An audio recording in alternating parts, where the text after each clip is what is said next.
The Samsung Galaxy Z Fold 7 feels like the holy grail of foldable phones. It's super thin and light, so it feels like a regular phone in your pocket. And yet, the new Fold packs a bigger 8-inch display when opened. Samsung also upgraded the camera system, including a 200 megapixel main shooter and an ultra-wide camera that takes much better macros. And having Gemini Live always at the ready is a game changer.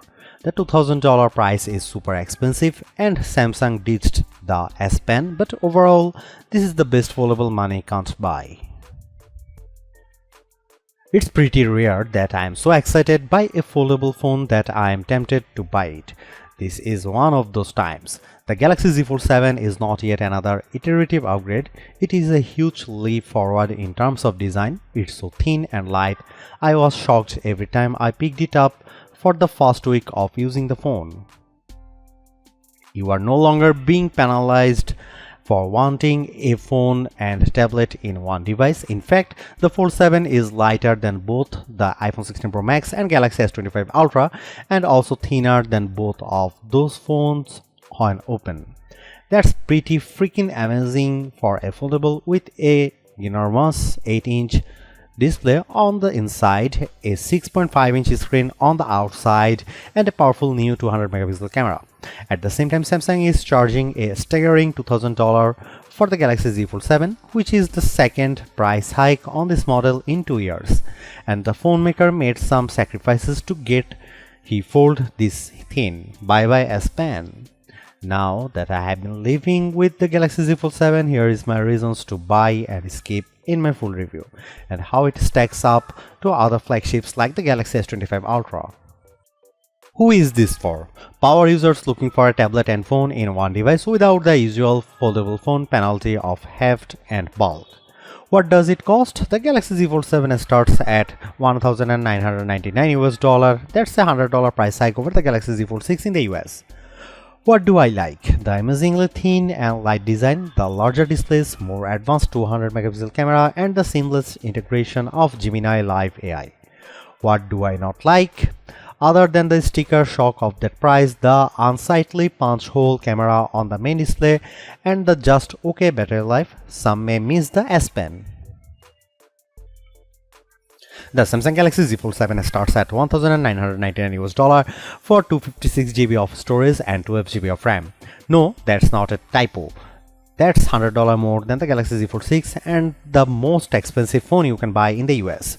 The Fold 7 is more affordable in the UK and Australia, with prices starting at £1,799 and $2,899 Australian dollar. Opting for the 512 GB model will run you $2,199 US.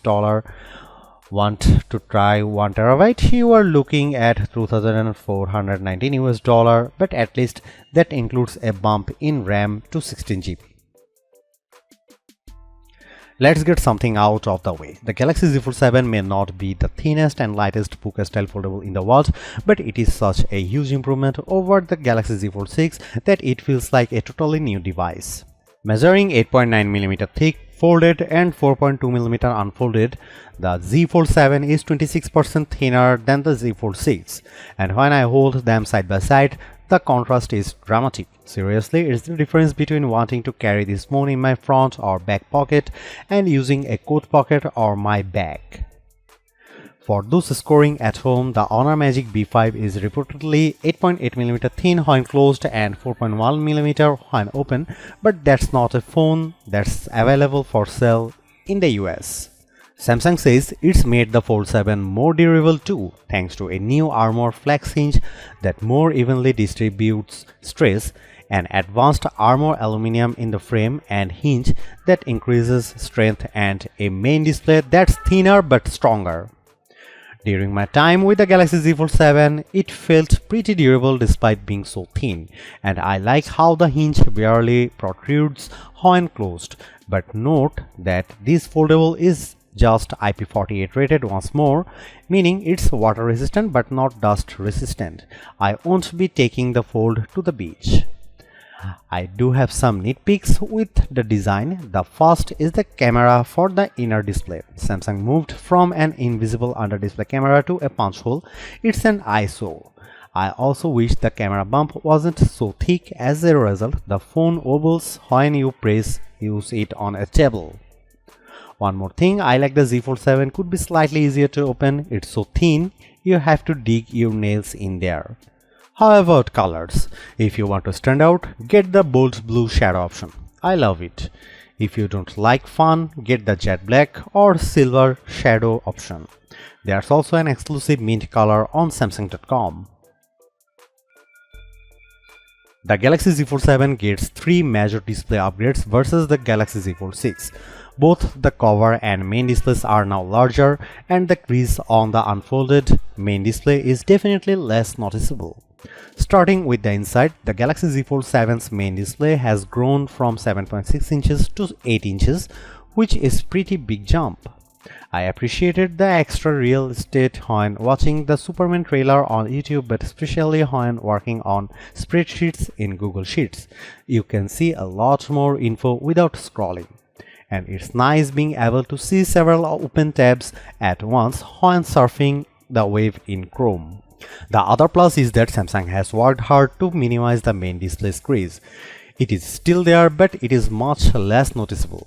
I put the Z Fold 7 and Z Fold 6 side by side, and the line running down the middle of the screen is a lot more subtle from various angles. So one of the biggest complaints about foldable phones is almost no more. I will say though that the Galaxy Z Fold 6's panel looked a bit richer side by side next to the Z Fold 7 with slightly wider viewing angles. Meanwhile, the Z Fold 7's cover display is now 6.5 inch, up from 6.3 inches on the Fold 6.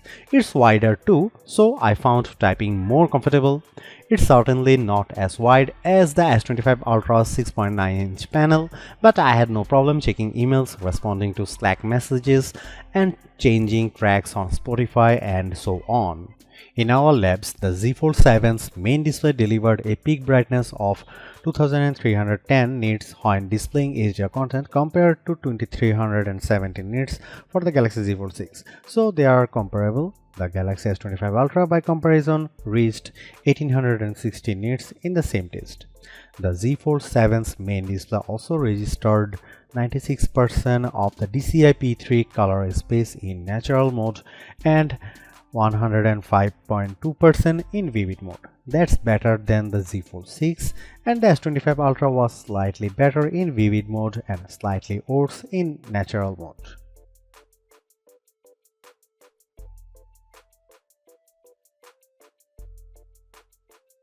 The large camera lump on the back holds the 200 megapixel main, 12 megapixel ultra wide, and 10 megapixel 3x telephoto cameras. The Fold 7 also has two 10 megapixel selfie cameras, one in each screen. The main 200 megapixel camera is the best of the bunch, matching that from the S25H. It is a top drawer camera capable of capturing great images across a range of lighting conditions, and it is a significant upgrade on previous generation phones. The 12 megapixel ultra wide camera is solid and capable of taking some very good close-up macro photos, which is always fun. The 3x telephoto camera is equally good, producing great portraits, but it gets a bit soft and grainy indoors and can't match the 5x zooms on top slab phones. The selfie cameras are a similar story, with great detail in good light that quickly becomes a bit grainy indoors. You can shoot selfies with the main camera using the outside screen as a viewfinder when the phone is open, which produces much better results. The camera app has plenty of modes, is straightforward to use, and shoots equally solid video. Overall, the Fold 7 has a great camera system that is not a significant downgrade on flagship slab phones, which is thoroughly impressive. Here are some camera samples of the new Samsung Galaxy Z Fold 7.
The Galaxy Z Fold 7 is so far ahead of the iPhone on AI, it's almost sad.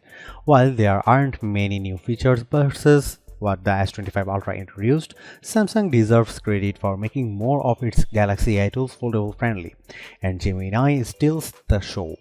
I love that you can just long press the Z Fold 7's side button and then quickly launch into a live audio and video chat with Gemini Live. The window just pops up on the bottom right side so it doesn't cover up the app you are using. I also like that you can share your screen with Gemini and ask questions about it. For example, I opened a photo of the Bryant Park fountain and asked about when it was made. I learned that Josephine Shaw Memorial Fountain in Bryant Park was dedicated in 1912 and it's the first major public memorial dedicated to a woman in New York City. You can even ask Gemini questions while you are playing a game. I asked where I should go next in Wuthering Waves and Gemini gave me directions to get to the next checkpoint. The Galaxy Z Fold 7 is also super smart when it comes to generative AI photo edits. I just tapped the eraser button and it automatically recommended a bunch of people to zap out of my photo. With a couple of taps, they were gone. I appreciate that you can see the before and after side by side on the big 8-inch display. The same thing goes for other generative AI image tools like turning you and your friends into a comic, 3D cartoon, watercolor, or sketch. You can even have AI fun with your pets now, including a funky fisheye lens option. One of the more popular Galaxy AI tools gets a boost with the Galaxy Z Fold 7 and that's Audio Eraser. You can now remove background noise not just from the video recordings in the Gallery app but also in voice recorder, notes and call transcripts. In one video, I could easily remove unwanted voices in the background in auto mode and then I could fine-tune from there for the exact desired result. Samsung has done it. They have won over a foldable phone skeptic with a design that just feels right. The Galaxy Z Fold 7 is a trump of engineering, packing larger displays in a design that's so thin and light you forget that you are carrying a foldable around. You get two vibrant screens in one device, awesome multitasking power and a flagship grade camera system. And the AI features really shine on this bigger canvas, especially Gemini Live screen sharing. So what's the problem? The $2000 price is super steep and I wish Samsung found a way to pack in a larger battery. I personally can live without the S Pen, though creatively inclined users may be peeved, and I really don't mind the punch hole camera. The megapixel upgrade makes up for it. I think the Galaxy S25 Ultra is better option if you want longer battery life, even better cameras and S Pen support for hundreds less. But if you are even thinking about splurging for a foldable, you will be more than happy with the Galaxy Z Fold 7. It's the best foldable phone you can buy in the US and maybe the world. It finally feels like the future we were promised is here.